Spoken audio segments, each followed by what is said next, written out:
to The Hypnotist, the show that gives you inside access to cutting-edge hypnosis with real clients facing genuine issues. Brought to you by the hypnotherapist demanded by celebrities, CEOs, and even royalty, Adam Cox. These recordings took place live from Adam's clinic in London's world-famous Harley Street. So, get yourself comfortable and enjoy today's episode of The Hypnotist.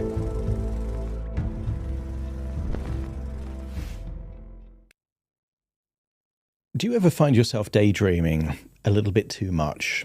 Maybe you take yourself off into a world where the problems of your life don't exist, and maybe things you didn't get to do in your life you get to do in this imaginary world.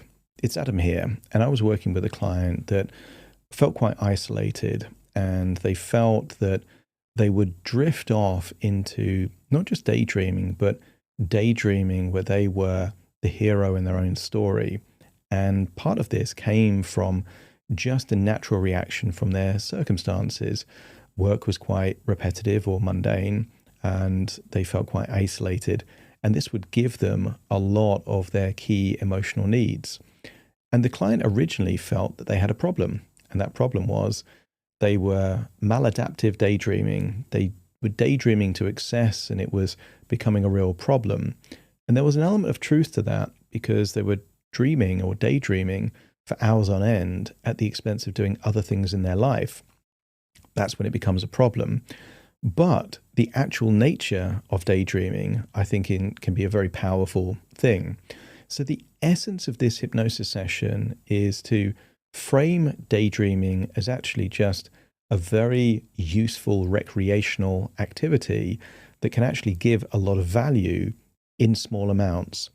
Daydreaming, and I use the parallel in this hypnosis session of reading a book. If you read a fiction book, for example, that is, in many cases, exactly the same thing. You're just creating your imagination around the narrative and the story of the book. And if someone reads a book for 2 hours a day, nobody has an issue with that. But if they read the book for 12 hours a day, and that means they spend less time with family and they can't get their work done, and it starts interrupting their sleep, well, then even reading a book can be a problem. So when it gives a positive frame, it gives a metaphor of moderation and balance. And then finally, we add this element of harnessing. And I said to the client during the session, how much time do you think J.K. Rowling spent, daydreaming about the Harry Potter universe? And she smiled and she said, hours, probably days, weeks, months, like in that place. And of course, she must have done. In order to create a story like that, you have to spend a lot of time in that world. But she became the world's best-selling fiction writer directly as a result of spending a lot of time in their imagination. Therefore, the final part of this is having the suggestion that they can harness their imagination, that they can start brain dumping and writing down what they daydreamed about, because who knows, that might turn into stories or ideas or things that could help other people. If you have maladaptive daydreaming, I would say there is 2 circumstances where it becomes an issue that makes sense to work on. Otherwise, there's no harm. If you're doing it to excess, that it starts affecting your day-to-day life, then it becomes a problem. And secondly, if you're starting to not be able to distinguish between reality and what you're daydreaming, if they start blurring into 2, then it makes sense to get help. But if you're just daydreaming and it's just a fun thing that you do and it kind of is a mild form of escapism, who cares? Just do that, so long as it doesn't interrupt or affect your life. This was created for an individual client. So if you do like the idea of working with me directly to help with whatever your situation is, there will be a link in the description to do that. For now, though, find a quiet, comfortable place where you won't be disturbed. Relax and enjoy the session.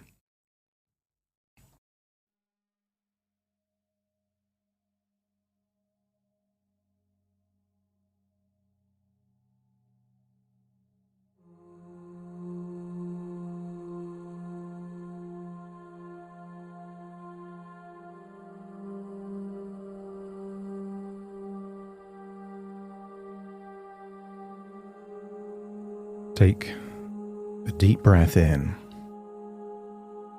and as you breathe in, breathe in a wonderful feeling of calm.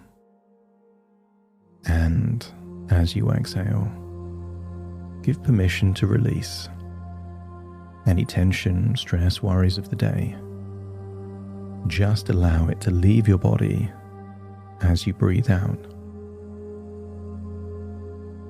Breathing in that resourceful relaxation, and scan your body for any clues or echoes of tension and give permission to release them. Feeling what it would feel like to feel that tension leaving your body in that outward breath. And I want you to become aware of any tension in your forehead, jaw, neck, or shoulders. And as you breathe in, allow that relaxation to melt away that tension. And as you breathe out, become increasingly aware of that tension being released. Start to imagine your head like it's a helium balloon, effortlessly floating just there on a string. No need for muscle tension to keep your head in that position. As you feel a ripple of relaxation starting from the top of your head and going down your forehead, your eyelids, your cheeks and your jaw, down into your neck and your shoulders. And then imagine what it would feel like for your arms to just let go of any feeling of tension or stress. Almost like your arms are the limbs of a puppet with no strings. Limp, loose, heavy. Allow your breathing to slow down now as you breathe in for longer and exhale for longer. Each breath taking you deeper and deeper relaxed now.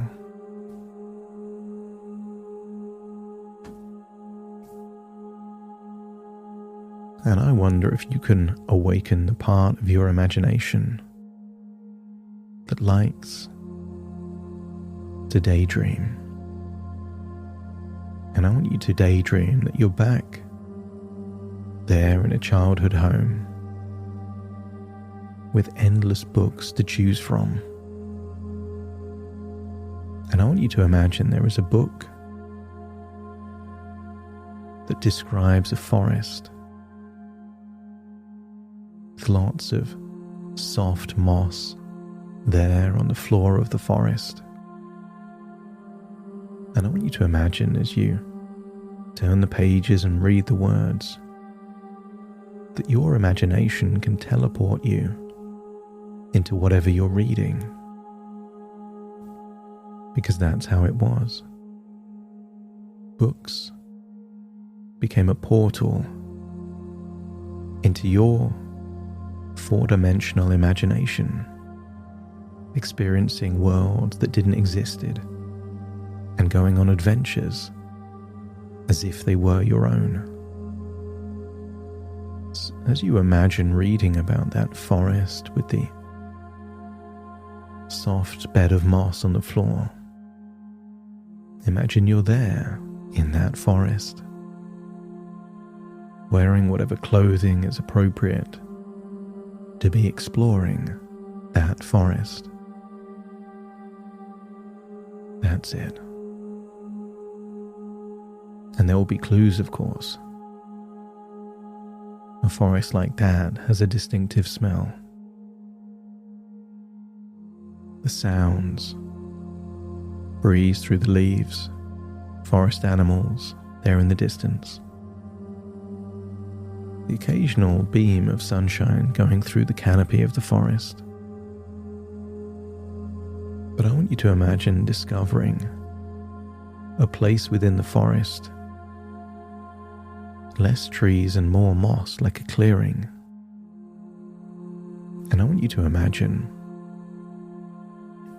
instead of just the moss being there on the ground, imagine that soft moss forming what looks remarkably like a bed. A bed of soft moss. As you approach the bed, imagine being barefooted, feeling how soft the moss is beneath your feet. Perhaps cool, refreshing. And just imagine what it would feel like to lie down on that bed of soft moss there in the forest within your imagination, within a book, also within your imagination. That's it. Feeling deeper and deeper relaxed. And very soon, I will count from 10 to 1 while you're lying on that bed of soft moss. And you will drift even deeper into your imagination to a place where change happens naturally. 10, feeling your muscles loosen. 9, your thoughts slowing down. 8, feeling safe, and 7, peaceful. 6, awakening curiosity. 5, feeling relaxed now. And as you continue, you drift through 4, 3, 2, and 1. Deeply relaxed now, eyes closed in the forest, feeling safe, protected, and aligned, open to a new way of relating to your imagination.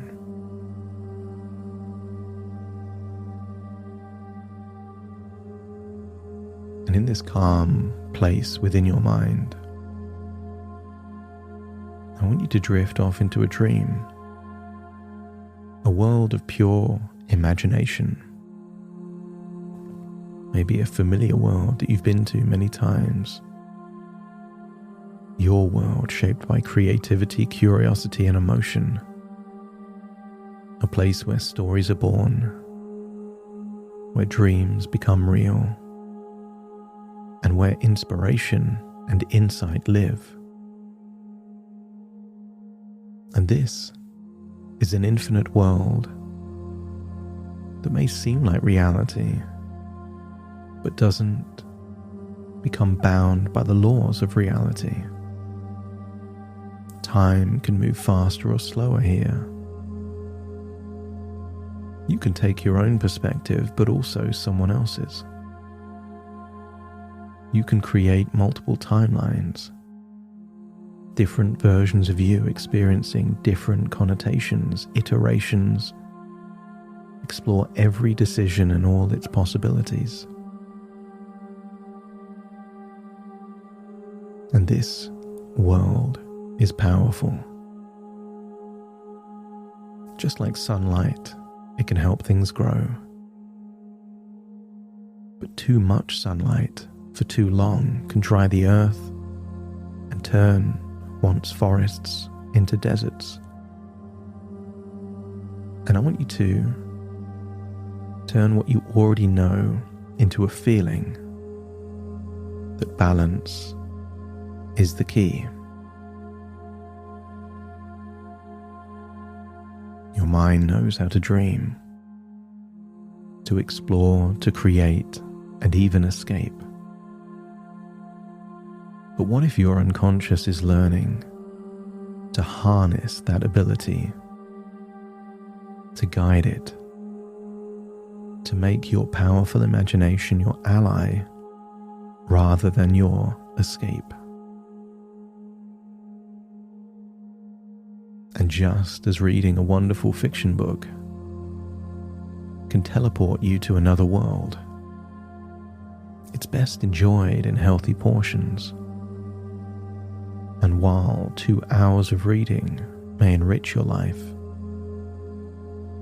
12 hours a day could mean missing out on life itself. And I wonder what would happen if you decided to create a boundary, to give yourself a gift of 2 sacred hours of daydreaming each day. You decide when, but 2 hours to explore, to imagine, to live within your inner worlds. What if this time becomes your creative playground? Recreational time for your imagination. And you get to decide how you do this. Maybe resting on your bed or pacing around your home, allowing your thoughts to drift like clouds, knowing that after those 2 hours, you get to return to your outer world refreshed, recharged, and even more connected to life around you. Daydreaming enhances your life, does not replace or substitute it, because your imagination is a gift. And like all gifts, it can become more valuable when shared. Allow your imagination to take you to a coffee shop somewhere in a city in Scotland. And I want you to see a lady by herself. And although she's typing into a laptop, you can tell from that glazed look in her eyes that she's actually somewhere else. I want you to imagine a talented author spending hours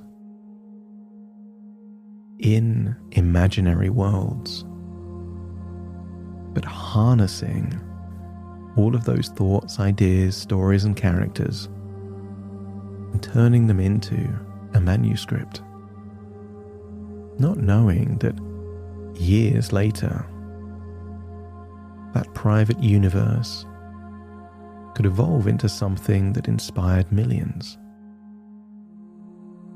And you can't help but feel that the very reason you're daydreaming is helping you means it could also help someone else. With 8 billion people in the world, there might be other people feeling that they are disconnected, certain childhood dreams no longer possible, certain realities of life monotonous or mundane. And what if you have a gift that you can harness your imagination to help other people that can't do what you can do intuitively and naturally? I want you to feel that you can experience your inner world, but you can also harness the power of those worlds. And just imagine if after your daydreams, you give yourself a window of time to capture what you've experienced. Consider it a brain dump of inspiration, turning dreams into ideas, scenarios into a script, ideas into worlds, and maybe one day, words into stories that touch the lives and impact others. And you're not doing this for any other reason than what if analyzing, harnessing, and writing down your daydreams enriches your daydreams? What if your reflections lead to new ideas that then take you on even more magnificent adventures? So you have permission to write freely with no pressure, a stream of consciousness, a flow from imagination to words on a page. And as you do, your unconscious learns something powerful. What if imagination is not an escape from life, but a bridge between what is and what could be? Start to feel a sense of empowerment more. What if this is not maladaptive, but simply adaptive? A realization that your imagination is your creation. You decide when to enter those worlds and when to return. And you decide how much time to spend there. And this decision gives you freedom, not restriction, allowing your daydreams to enrich your life, to add color and meaning without ever draining your time or energy.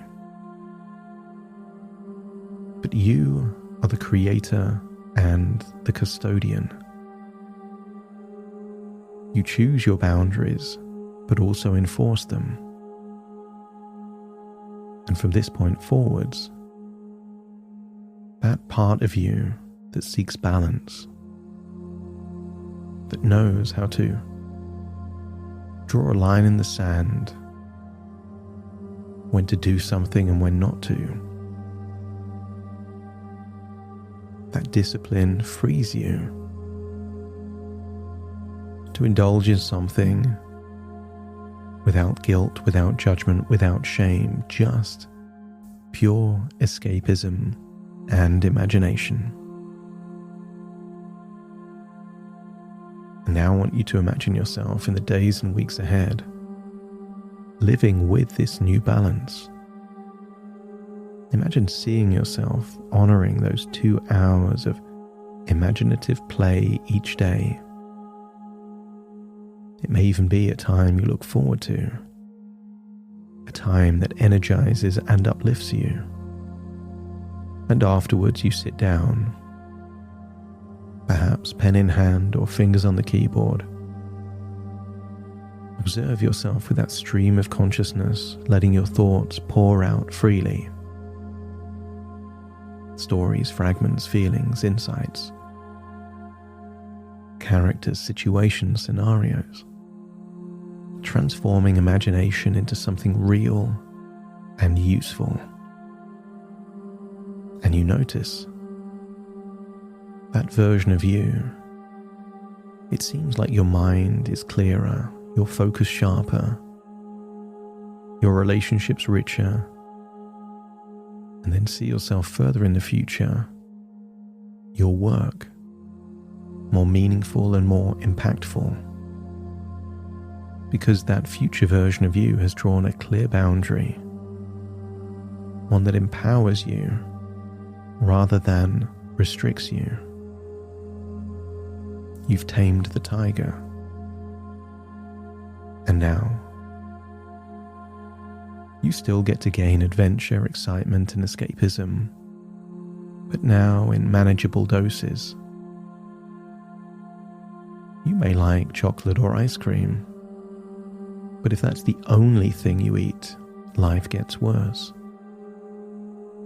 So imagine that your inner world enhances your outer life in the right measures, and your outer life then feeds your imagination, a wonderful flywheel of never-ending inspiration. A beautiful cycle of creativity, alignment, and purpose. And you might smile as you imagine perhaps months or even years from now, holding something that you've written, a story, a reflection, some kind of art that came from your imagination, a creation born from your daydreams. And imagine that that inspires someone else to explore their own imagination. Because when imagination is balanced, it doesn't just enrich your world. It can ripple through space and time and impact the world around you too. Imagine emerging from that dreamlike sleep there on the moss. And then imagine walking out of the forest. And then imagine holding a book describing the forest. And then imagine floating all the way back to your present, taking this new frame, this new meaning, this new boundary, and this new realization with you. Take a deep breath in through your nose and out through your nose. Wiggle your fingers, wiggle your toes. Connect and calibrate into the here and the now as I now count from 1 to 10 to awaken you. Starting to count. 1, 2, 3, waking up. 4, 5, 6, more alert. 7, 8, open your eyes, open your eyes. 9, 10, wide awake, wide awake, wide awake.